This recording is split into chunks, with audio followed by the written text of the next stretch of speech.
बिस्मिल्लाहिर्रहमानिर्रहीम। अस्सलाम वालेकुम नाज़रीन, आप यूट्यूब चैनल देख रहे हैं। मैं इमरान खान हूँ। 8 फरवरी है। आज से 2 साल पहले पाकिस्तानियों का मैंडेट छीन लिया गया था। देखिए, पाकिस्तानियों के साथ ये वारदात कोई पहली दफ़ा नहीं हुई। एस्टेब्लिशमेंट हमेशा गेम डालती रहती है, हमेशा कुछ ना कुछ करती रहती है, लेकिन इस बड़े पैमाने पर धांधली की माजी में कोई मिसाल नहीं मिलती। एस्टेब्लिशमेंट 19-20 तो करती रहती है, यानी एस्टेब्लिशमेंट के पास अपने 10-15 बंदे होते हैं, वो उन्हें जितवा देते हैं, फिर जिसकी भी हुकूमत बन रही होती है उसको तोहफे में दे देते हैं, और इस तोहफे के बदले में हुकूमत के साथ ताल्लुकात इस्तवार करके अपने मामलात कंट्रोल करते रहते हैं। लेकिन इस मरतबा एस्टेब्लिशमेंट ने उल्टा काम किया। उन्होंने जीतने वालों को हरा दिया। हमेशा एस्टेब्लिशमेंट डील करती है उस पॉलिटिकल पार्टी के साथ जिसके आने के इम्कानात ज़्यादा होते हैं। यानी जब पाकिस्तान तहरीके इंसाफ के आने के इम्कानात ज़्यादा थे तो उनकी तवज्जो तहरीके इंसाफ की तरफ थी। 2013 में नून लीग के आने के इम्कानात ज़्यादा थे तो उनकी तवज्जो नून लीग की तरफ थी। 2008 में बेनज़ीर की शहादत के बाद पीपल्स पार्टी के आने के इम्कानात ज़्यादा थे तो उस वक्त की एस्टेब्लिशमेंट ने पीपल्स पार्टी के साथ मामला कर लिया था। हमेशा यही होता है। लेकिन इस मरतबा पाकिस्तान तहरीके इंसाफ का तोती बोलता था 180 नशिस्तों पे 81 नशिस्तों पे 181 थी, ये कामयाब हो रहे थे, लेकिन 17 सीटों वाले को पाकिस्तान का वजीर आजम बना दिया। ये पाकिस्तान की एस्टेब्लिशमेंट ने इतने बड़े पैमाने पर ज्यादती पहली मरतबा की। ये पाकिस्तानियों के मैंडेट के ऊपर डाका है, पाकिस्तानियों के वोट की पर्ची की तौहीन है, और पाकिस्तानियों की इज्तिमाई दानिश को बंद कमरों के फैसलों में इन्होंने बूटों के तले रौंद दिया। पाकिस्तानियों की बेइज्जती की चंद लोगों ने बंद कमरों में बैठ के, जिनमें आसिम मुनीर साहब सर फहरिस्त हैं। अब एक मरतबा फिर आज इम्तिहान है पहिया जाम हड़ताल का। इन्होंने ऐलान किया पाकिस्तान तहरीके इंसाफ ने, और ये उनकी पहली ऐसी कोशिश है जिसमें वो मुल्क बंद करने जा रहे हैं। इससे पहले इस किस्म की कोई कोशिश इस तहरीक में पाकिस्तान तहरीके इंसाफ ने नहीं की।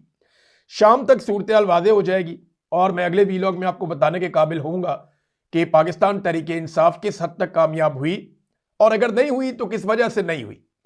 और अगर तो इन्हें कामयाबी मिलती है तो ये एक बहुत बड़ा एतमाद इन्हें मिलेगा। एस्टेब्लिशमेंट को घबराहट तारी हो जाएगी और उसके बाद एस्टेब्लिशमेंट को कोई और रास्ता इख्तियार करना पड़ेगा।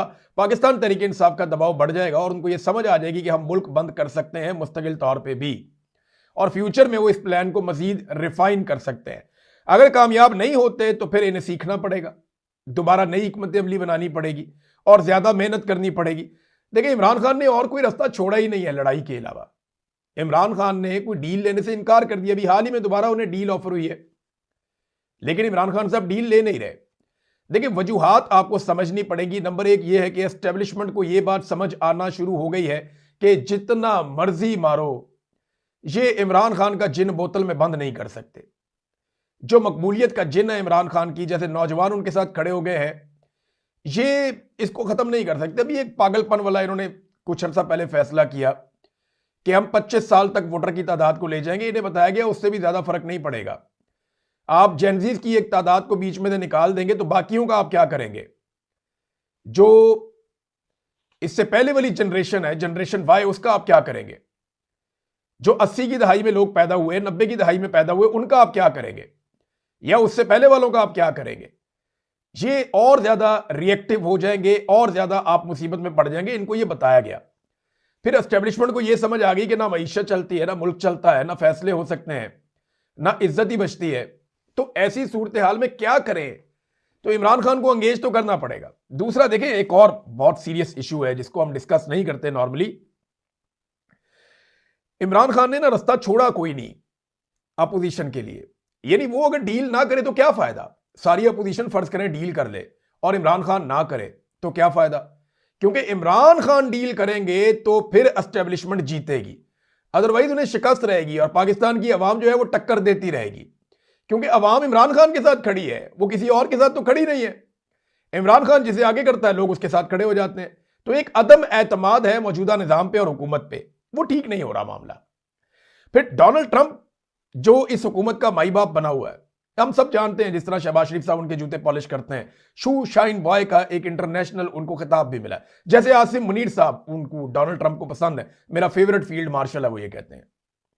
तो ये तो माई बाप बना हुआ था पाकिस्तानी सरकार का, मौजूदा रजीम का। अब वही आदमी खतरा बन गया है।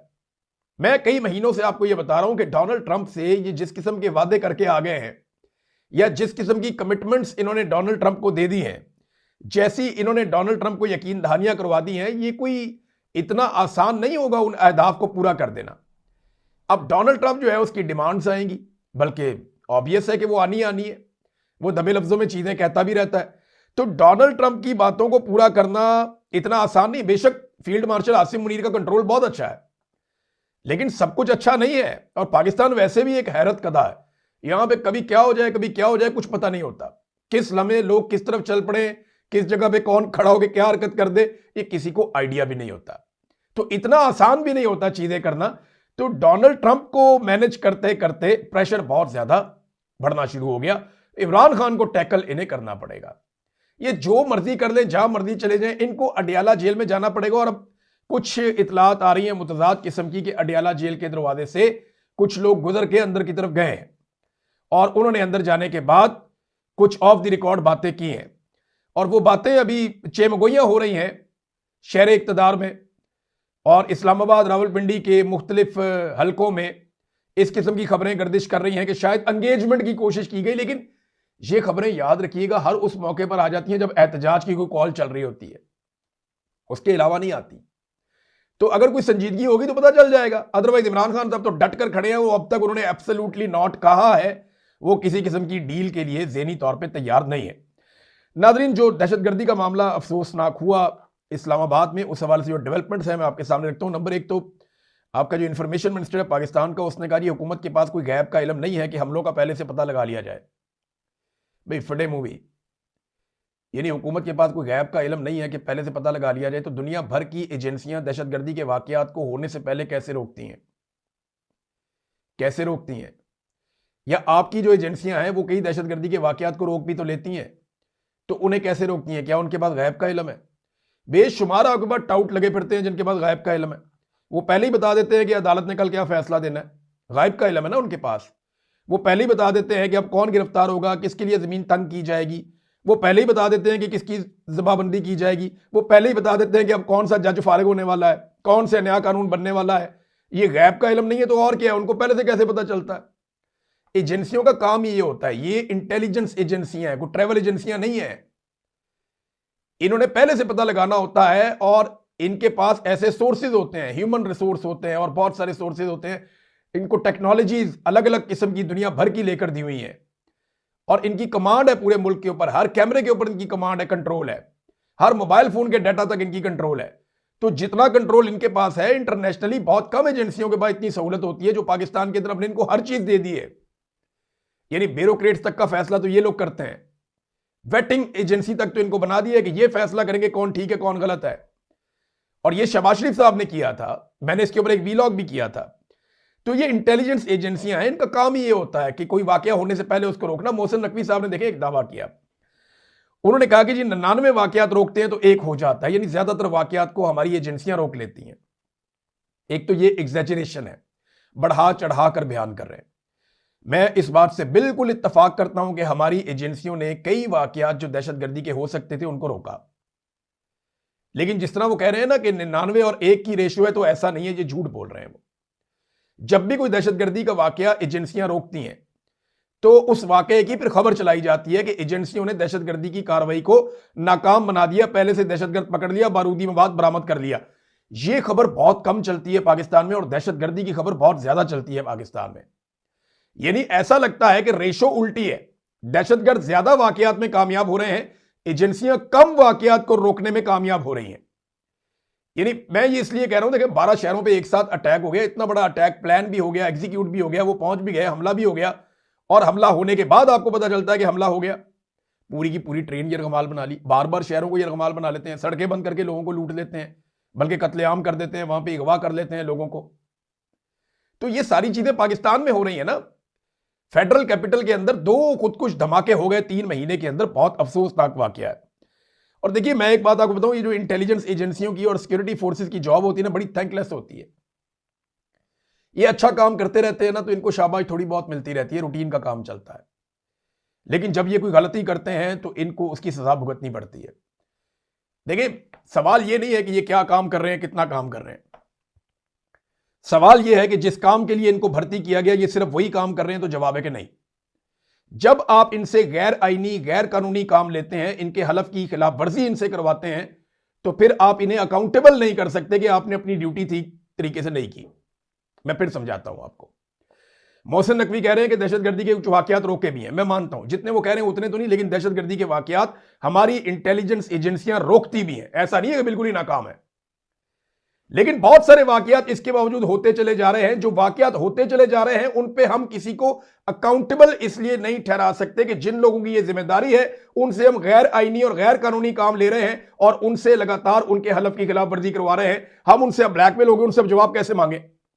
जब आप एक आदमी से गलत काम लेते हैं तो फिर आप उसको कैसे कह सकते हैं कि तुमने काम ठीक क्यों नहीं किया? यह है मसला। नाज़रीन, एक बहुत बड़ा पैगाम दिया नमाज जनाजा में। हमारे शिया और सुन्नी भाई मिलकर शरीक हुए नमाज जनाजा में शोहदा के, और इमाम बारगाह में शहीद होने वाले जितने भी शोहदा थे उनकी नमाज जनाजा जब अदा की गई तो मनाजिर मैंने देखे और मुझे यानी बड़ा अफसोस का ये वाकया है, बड़ी तकलीफ हो रही थी।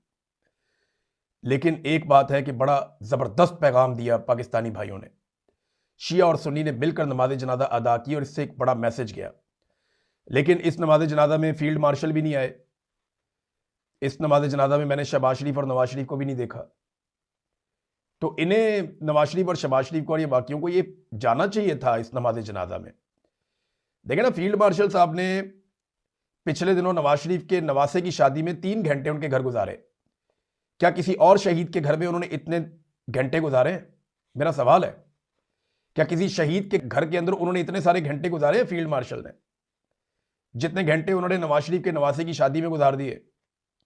सवाल है मेरा एक और सवाल है कि 4 रेंजर्स के जवान 25 नवंबर 2024 की रात को इस्लामाबाद में जाँ बहक हो गए, शहीद हो गए। एक बड़े खानदान के नौजवान ने उनके ऊपर गाड़ी चढ़ा दी जिसका पीटीआई से कोई ताल्लुक नहीं था।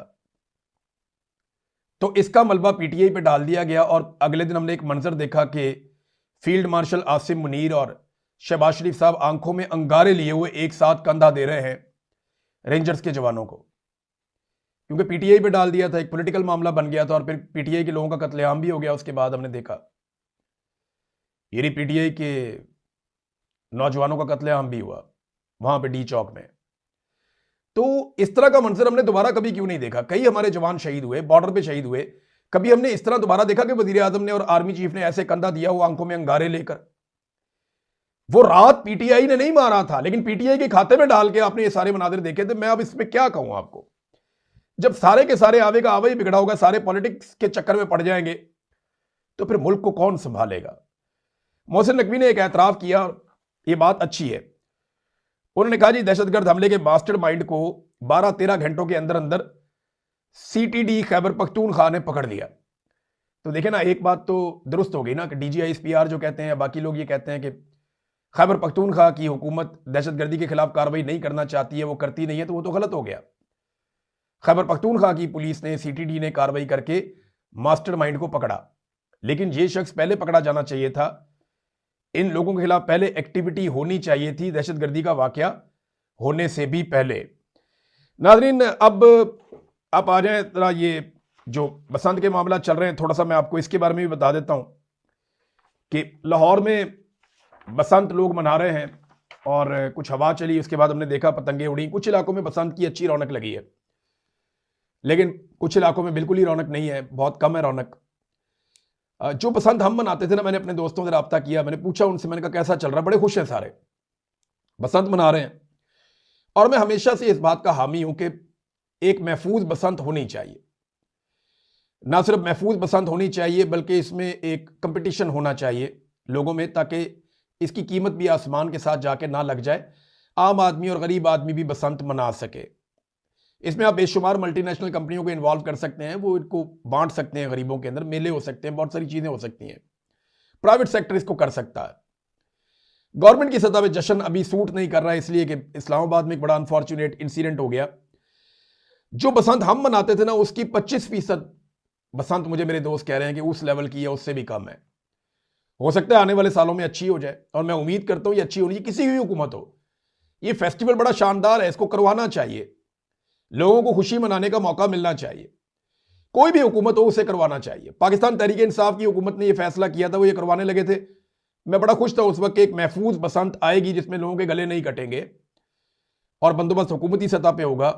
लेकिन बदकिस्मती से फिर उस वक्त मुखालफत बहुत ज्यादा हो गई, बल्कि यही PMLN मुखालफत कर रही थी, वो बसंत नहीं हुई फिर। और अब जो है वो ये बसंत हो गई है, PMLN की हुकूमत है, उन्होंने बसंत करवा ली।